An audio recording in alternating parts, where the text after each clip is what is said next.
Welcome to SS2 Agricultural Science, Term 3, Week 11. Agricultural marketing boards were government agencies established primarily in the colonial and immediate post-independence era to regulate the buying, selling, and export of major agricultural commodities. Understanding their history, functions, and the reasons for their abolition is a critical component of WAEC agricultural science. By the end of this lesson, you will define agricultural marketing boards, state their establishment and major boards in Nigeria, explain their functions and roles, evaluate their advantages and disadvantages, explain why they were abolished, and describe the current agricultural marketing system in Nigeria. Let us begin. What are agricultural marketing boards? Agricultural marketing boards, also called commodity boards or produce boards, were government-run agencies that had a legal monopoly on the purchase, processing, and export of specific agricultural commodities. Monopoly means no other organization or private company could legally buy these commodities from farmers for export. Establishment: the first boards were established in Nigeria during the British colonial period. They were initially created to stabilize prices and ensure quality control during World War II, when global commodity prices were highly unstable. After Nigerian independence in 1960, the federal and regional governments continued and expanded the boards. Major Nigerian commodity marketing boards: by the 1970s, Groundnut Marketing Board, Northern Nigeria purchased all groundnuts marketed for export, major export commodity of Northern Nigeria in the 1960s, 70s. Cocoa Marketing Board, Western Region, then Western Nigeria purchased all cocoa. Western Nigeria was a major global cocoa producer. Cotton Marketing Board, purchased seed cotton for export. Palm Produce Marketing Board, Eastern Nigeria and Midwest purchased palm oil and palm kernels, major export from the south. Rubber Marketing Board, purchased rubber. Grains, cereals, maize, sorghum, rice. The National Supply Company, NERDC, and later the Grains Board managed cereals for domestic food security, different from export boards. By 1977, the federal government created national commodity boards under the Commodity Board Decree: Nigerian Cocoa Board, Nigerian Groundnut Board, Nigerian Cotton Board, Nigerian Palm Produce Board, Nigerian Rubber Board, Nigerian Grains Board, later the Strategic Grains Reserve. Functions and roles of agricultural marketing boards: price stabilization. The boards set guaranteed minimum prices, floor prices, at which they would buy produce from farmers. This protected farmers from extreme price drops. The boards also set maximum prices to protect consumers from extreme rises. Farmers could plan their production knowing the minimum price they would receive. Price Stabilization Fund.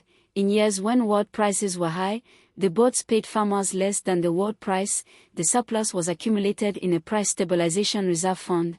In years when world prices fell, the boards paid farmers above the world price using the reserve fund. Quality control. The boards established and enforced grading standards for export commodities. Produce inspectors checked commodity grade, moisture content, purity. This protected Nigeria's reputation for quality on international markets. Export stamps and quality certificates were issued. Provision of input and credit. Some boards provided seeds, fertilizers, and credit to farmers to improve production. Storage and infrastructure. The boards built warehouses and storage facilities. Some funded rural road construction to facilitate movement of produce to buying centers. Market information. The boards provided farmers with market information and price forecast. Export arrangements. The boards arranged for shipping, export documentation, and sale to international buyers through established trading relationships. Research and extension. Some boards funded agricultural research and extension services for their specific commodities. Problems with the marketing boards: exploitation of farmers. The boards consistently paid farmers below the world market price, even in years when international prices were normal. The surplus between what the boards paid and what they earned on world markets was used to fund government activities and budgets, or taxing farmers through the back door, build reserves, pay administrative costs. This was a hidden tax on farmers that discouraged production. Bureaucratic inefficiency. The boards were large government bureaucracies with high administrative costs, corruption in weighing produce, grading, and payments was common, farmers were cheated. Delayed payments. Farmers often waited weeks or months for payment after delivering produce. This was very difficult for poor farmers who needed cash quickly. Reduced incentive for production. Because farmers received below market prices, they had no incentive to increase production or invest in improvements. This partly explains the stagnation and decline of Nigeria's agricultural exports from the 1970s onwards. Monopoly prevented competition. No competition meant no incentive for the boards to improve services or offer better prices. Discovery of oil. From the early 1970s, oil revenues made agricultural exports seem less important, government attention shifted to petroleum, and the boards were starved of funding and direction. Abolition. The Structural Adjustment Program, SAP, introduced by the federal government of Nigeria in 1986 under General Ibrahim Babangida, included the deregulation of the agricultural sector. Under SAP and pressure from the World Bank and IMF, all the commodity marketing boards were abolished in 1986.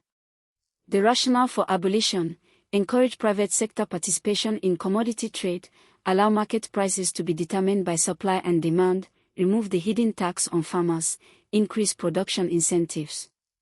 Effects of abolition: private traders and companies entered commodity trading, market prices became more transparent, some farmers benefited from better prices initially, however, price instability increased, no more floor prices, quality control deteriorated, no grading standards enforced, investment in rural infrastructure fell, small farmers were sometimes exploited by private middlemen.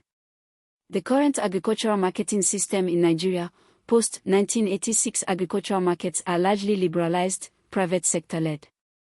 Major private commodity traders, processors, and exporters operate freely.